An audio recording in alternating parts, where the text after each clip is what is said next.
Give a little bit about him before we talk, okay? Andy Brooke, candidate for Kingston and the Islands.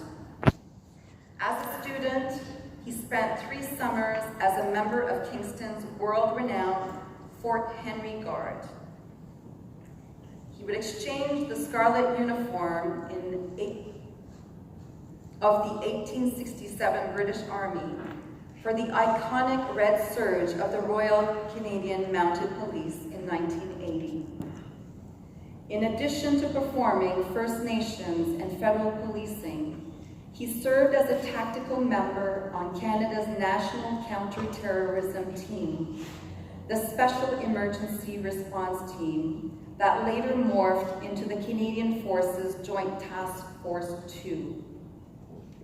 In April 1992, when Iranian rebels attacked missions in 10 nations, Andy led the tactical response at the embassy in Ottawa that rescued the ambassador.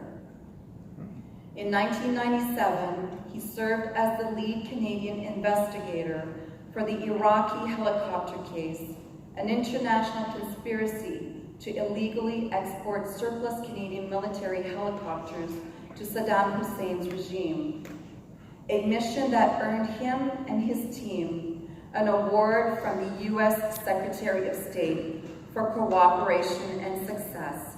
Andy, please join us on the podium.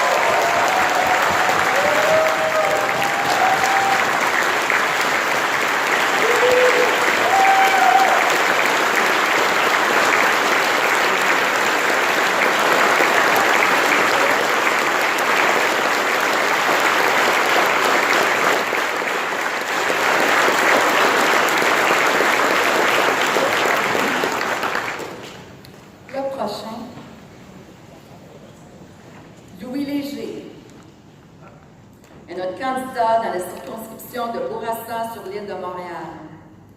En 1974, il a joint les rangs des Forces armées canadiennes. Il a passé 11 ans au sein des Forces canadiennes comme policier militaire.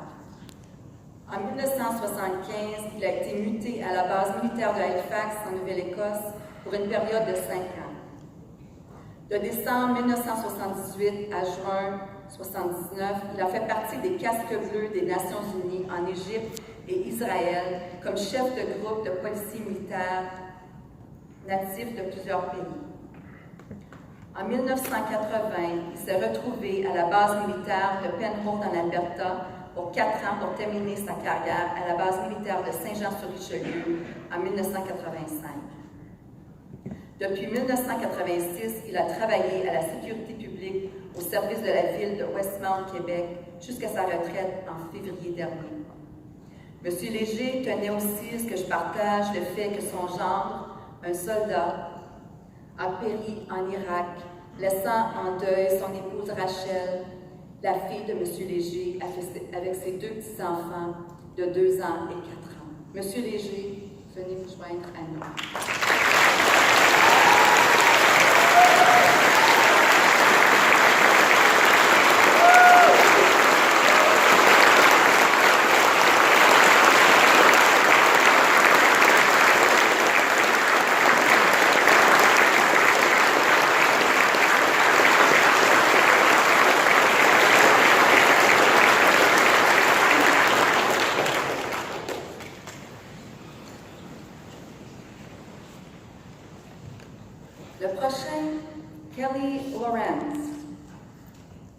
Represents the riding of Calgary Nose Hill. Kelly is a veteran of the Canadian Armed Forces, having served with the Canadian Airborne Regiment and later on the Princess Patricia's Canadian Light Infantry. Kelly served Canadians proudly in various countries around the world, including Rwanda. After leaving the military, Kelly continued to serve the Canadians, working with Correctional Services Canada, acting in various roles, including the challenging role of crisis negotiator. I was particularly struck by the nature of the stories Kelly chose to share with me while recounting his time as a soldier. For him, it was more than guns, germs, and steel. It was also about connections, and what he remembers fondly was being able to make a difference in someone's life in a very simple Canadian way.